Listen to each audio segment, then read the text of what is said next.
Welcome to the channel. आज का हमारा टॉपिक है शीत युद्ध का दौर। शीत युद्ध क्यों हुआ, इसके क्या परिणाम निकले, आज हम इस बारे में पढ़ने वाले हैं। तो वीडियो स्टार्ट करते हैं। शीत युद्ध का दौर। शीत युद्ध की शुरुआत दूसरे विश्व युद्ध के बाद हुई। शीत युद्ध का अर्थ है अमेरिकी व सोवियत गुट के बीच व्याप्त कटु संबंध जो तनाव तथा भय, ईर्ष्या पर आधारित थे। अमेरिका ने 1949 में नाटो की स्थापना करी और सोवियत संघ ने नाटो के उत्तर में 1955 में वार्सा पैक्ट की स्थापना की। ये दोनों देश एक दूसरे को नीचा दिखाने में जुटे हुए थे।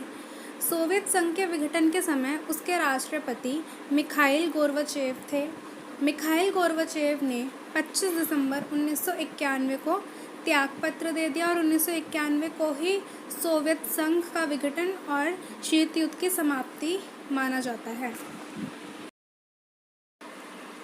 अब शीत युद्ध की विशेषताओं के बारे में बात करते हैं। शीत युद्ध में दो शक्तिशाली गुट शामिल थे और यह गुट थे सोवियत संघ और अमेरिका। इन दोनों देशों में व्याप्त कटु संबंध बहुत अधिक बढ़ चुके थे। ये दोनों महाशक्तियाँ हथियारों की होड़ करने लगी थीं और एक दूसरे को नीचा दिखाने में लगी हुई थीं। अब दूसरा पॉइंट ये है, दोनों गुटों के पास परमाणु हथियार थे। अगर शीत युद्ध होता तो दोनों ही देशों को भारी नुकसान उठाना पड़ता और विजेता का पता करना नामुमकिन के बराबर हो जाता। शीत युद्ध का प्रभाव। शीत युद्ध का दो गुटों में विभाजन। विश्व का एक गुट अमेरिका के साथ हो गया तो दूसरा गुट सोवियत संघ के साथ हो गया। गुट निरपेक्ष आंदोलन की उत्पत्ति। गुट निरपेक्ष आंदोलन की उत्पत्ति भी शीत युद्ध के कारण ही हुई, या हम ये भी कह सकते हैं कि शीत युद्ध के दौरान ही गुट निरपेक्ष आंदोलन की उत्पत्ति हुई। और गुट निरपेक्ष आंदोलन की उत्पत्ति भारत से ही हुई थी। भारत एक गुट निरपेक्ष देश है और इससे शस्त्रीकरण को बढ़ावा भी मिला, शस्त्रों की होड़ लग गई।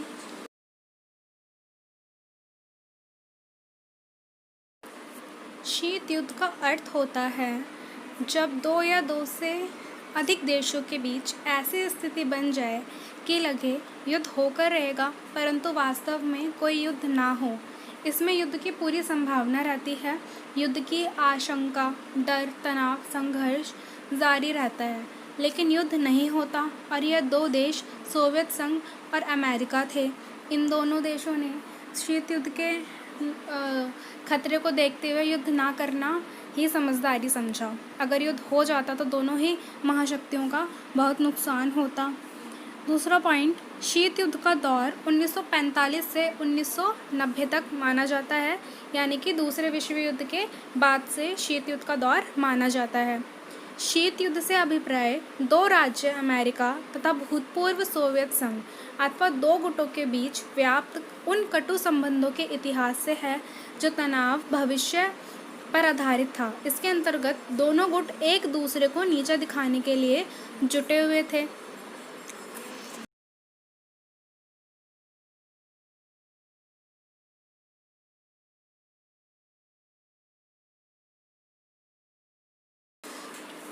उन्नीस सौ 91 में सोवियत संघ का विघटन हो गया और अमेरिका ही एक महाशक्ति के रूप में उभरा।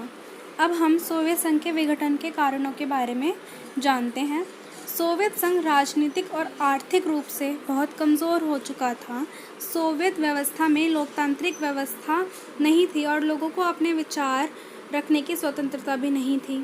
सोवियत संघ अपने देश के नागरिकों को हर महत्वपूर्ण जानकारी से दूर रखता था।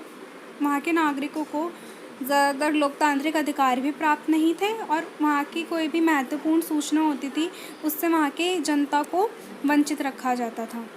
सोवियत संघ ने समय समय पर अत्यधिक एवं परमाणु हथियार बनाकर अमेरिका की बराबरी करने का प्रयास किया, परंतु धीरे धीरे उसे इसकी बड़ी कीमत चुकानी पड़ी। अत्यधिक खर्चों के कारण सोवियत संघ बुनियादी ढांचे एवं तकनीकी क्षेत्र में पिछड़ता गया।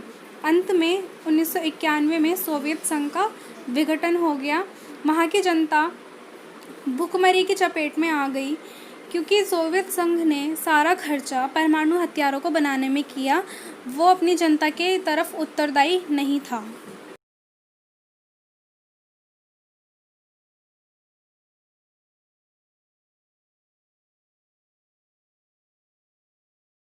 अब सोवियत संघ के विघटन के परिणामों के बारे में जानते हैं। सोवियत संघ के विघटन के कारण विश्व में शीत युद्ध समाप्त हो गया तथा हथियारों की दौड़ समाप्त हो गई। सैनिक गुटों का अंत हो गया। सोवियत संघ के विघटन के बाद अमेरिका और अधिक शक्तिशाली हो गया तथा विश्व संगठनों पर उसका और अधिक नियंत्रण हो गया तथा अमेरिका ही पूरे विश्व की एक महाशक्ति के रूप में उभरा। अब सोवियत संघ का विघटन तो हो ही चुका था, तो अमेरिका से टकराने के लिए कोई और देश नहीं था।